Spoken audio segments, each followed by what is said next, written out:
بسم اللہ الرحمن الرحیم۔ ابن صفی صاحب کی یہ تحریر بقلم خود کے نام سے مجھے ان کے عمران سیریز کے غالباً پہلے شمارے سے ملی۔ تحریر بہت اچھی لگی۔ میں نے سوچا کہ اس تحریر کو مس اردو کے یوٹیوب کے چینل پر پبلش کیا جائے۔ ابن صفی صاحب اپنی اس تحریر میں لکھتے ہیں، اپریل 1928 کی کوئی تاریخ تھی اور جمعہ کا دن شام کے دھندلکوں میں تحلیل ہو رہا تھا جب میں نے پہلی بار اپنے رونے کی آواز سنی۔ ویسے دوسروں سے سنا ہے اتنا نحیف تھا کہ رونے کے لیے منہ تو کھول سکتا تھا لیکن آواز نہیں نکال سکتا تھا۔ میرا خیال ہے کہ دوسروں کو میری آواز اب بھی نہیں سنائی دیتی۔ کب سے حلق پھاڑ رہا ہوں، وہ حیرت سے میری طرف دیکھتے ہیں اور پھر بے تعلقی سے منہ پھیر لیتے ہیں۔ خیر کبھی تو وہ پتہ نہیں کیوں اپنے یوم پیدائش کی بات نکلنے پر بے حد سنجیدہ ہو جاتا ہوں۔ دبویا مجھ کو ہونے نے، نہ ہوتا میں تو کیا ہوتا۔ جب بھی یہ مصرع ذہن میں گونجتا ہے ایک بھاری سی آواز اس پر حاوی ہو جاتی ہے، میاں کس کھیت کی مولی ہو۔ تم نہ ہوتے تب بھی اردو کو سری ادب کے اس دور سے ضرور گزرنا پڑتا۔ 1947 کے فسادات کے بعد خواب دیکھنے والا کوئی مسلمان ایک کرنل فریدی ضرور پیدا کرتا۔ کرنل فریدی جو ساری دنیا میں صرف قانون کی حکمرانی کا خواہاں ہے۔ میں اس آواز کے جواب میں کہتا ہوں فراری ذہنیت کا ایک نمونہ میں نے بھی پیش کیا ہے، مجھے اس کا اعتراف ہے، لیکن دنیا میں یہی ہوتا رہا ہے۔ ہوائی قلعوں ہی نے اکثر ٹھوس حقائق کی طرف رہنمائی کی ہے۔ قصبہ نارا ضلع الہ آباد یوپی میں ہوش سنبھالا، ابتدائی تعلیم قصبے ہی کے اسکول میں پائی۔ نصابی کتب کے علاوہ پہلی کتاب جو ہاتھ لگی وہ طلسم ہوش ربا کی پہلی جلد تھی۔ ہر چند کے اس کی زبان 8 سال کے بچے کے بس کا روگ نہیں تھی، پھر بھی کہانی تو پلے پڑ ہی گئی تھی۔ پے در پے 7 جلدیں چاٹ ڈالی، پھر یاد نہیں کتنی بار 7 جلدیں دہرائی گئی تھی۔ 8ویں یا 9ویں درجے میں پہنچ کر شاعری شروع کی۔ حضرت جگر مراد آبادی حواس پر چھائے ہوئے تھے۔ خمریات میں طبع آزمائی ہوئی اور اس زور شور سے ہوئی کہ کبھی کبھی سوچنا پڑتا کہیں سچ مچ تو نہیں پینے لگا۔ مثلا ہمیں تو ہے مائے گلے رنگو گلے رخاں سے غرض، بنائے کفر پڑی کس طرح خدا جانے۔ بس اتنا یاد ہے اسرار وقت میں نوشی، کسی کی یاد بھی آئی تھی مجھ کو سمجھانے۔ انٹرمیڈیٹ تک پہنچتے پہنچتے اچھا خاصا ہو چکا تھا۔ یو ونگ کرسچن کالج الہ آباد کی رنگین فضاؤں میں کہ شہر کا واحد کو ایجوکیشنل کالج تھا، یہ ذوق پروان چڑھتا رہا۔ 1947 میں یونیورسٹی پہنچا تو ڈاکٹر سید اعجاز حسین صاحب کی شاگردی کا شرف حاصل ہوا۔ ان کے لیکچرز نے ذہنی نشو و نما کے نئے باب کھولے، فکر و نظر کی تہذیب کرنے کا سلیقہ پیدا ہوا، لیکن بدقسمتی سے یہ مدت بہت قلیل تھی۔ 1947 کے فسادات شروع ہو چکے تھے، یونیورسٹی جانا بند کرا دیا۔ پھر دوسرے سال دوبارہ داخلے کی ہمت اس لیے نہیں پڑی تھی کہ میرے ساتھی 4تھ ایئر میں پہنچ گئے تھے۔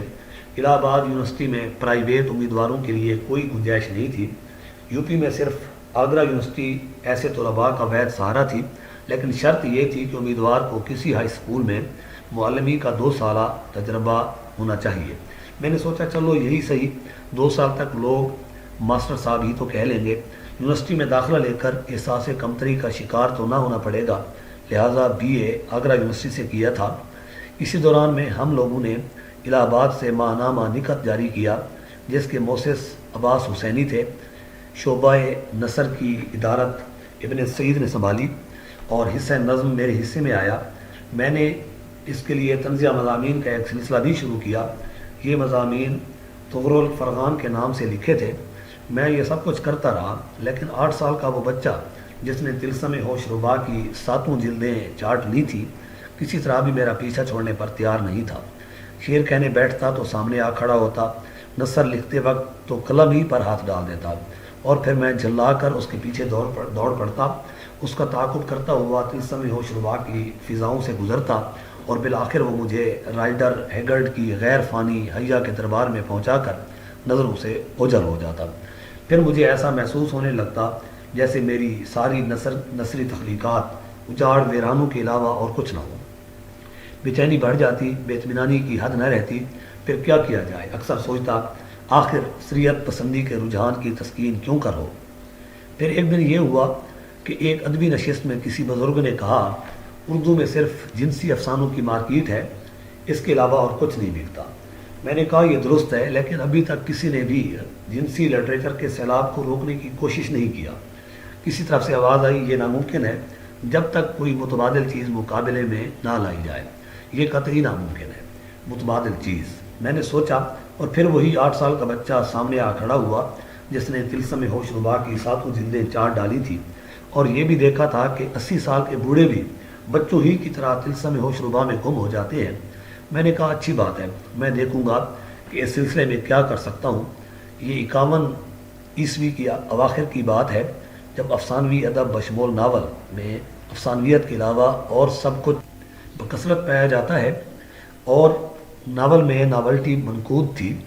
میں نے اسی ناولٹی پر زور دیتے ہوئے جاسوسی ناول لکھنے کا فیصلہ کیا۔ جنوری 52 عیسوی میں میرے ہی مشورے پر ادارہ نکت نے ماہانہ جاسوسی ناولوں کا سلسلہ شروع کیا۔ سلسلے کا نام جاسوسی دنیا تجویز ہوا۔ اب تک 180 ناول لکھ چکا ہوں، ان میں سے صرف 8 جزوی یا کلی طور پر انگریزی سے ماخوذ ہیں، ورنہ سب طبعزاد ہیں۔ الہ آباد میں صرف 7 ناول لکھے تھے۔ اس کے بعد اگست 52 عیسوی میں کراچی آ گیا تھا، بقیہ ناول یہیں لکھے۔ پھر 56 عیسوی میں کراچی سے عمران سیریز کے ناول شروع کیے تھے۔ اکثر احباب کہتے ہیں تم نے تغرل فرقان اور اسرار ناروی کو قتل کر کے اچھا نہیں کیا، انہیں زندہ رکھا ہوتا تو آج ادب العالیہ میں تمہارا بھی کوئی مقام ہوتا۔ میں ان سے کہتا ہوں بھائی، ادب العالیہ کی شمع جلائے 5 آدمیوں کے حلقے میں بیٹھا نظر آتا، یہی تو مقام ہوتا میرا، اور کچھ۔ مجھ سے کوئی سلیم جعفری، ایک وسیع و نظر صحافی اور باصلاحیت ٹی وی آرٹسٹ، یہ نہ کہتا کہ صفی صاحب اردو میری مادری زبان نہیں ہے، لیکن آپ جو یہ بامحاورہ اردو مجھ سے سن رہے ہیں، آپ ہی کے کتب کے مطالعے کی رہین منت ہے۔ سندھ اور بلوچستان اور صوبہ سرحد سے میرے پڑھنے والے مجھے ایسے ہی حوصلہ افزا خطوط بھی لکھتے رہتے ہیں۔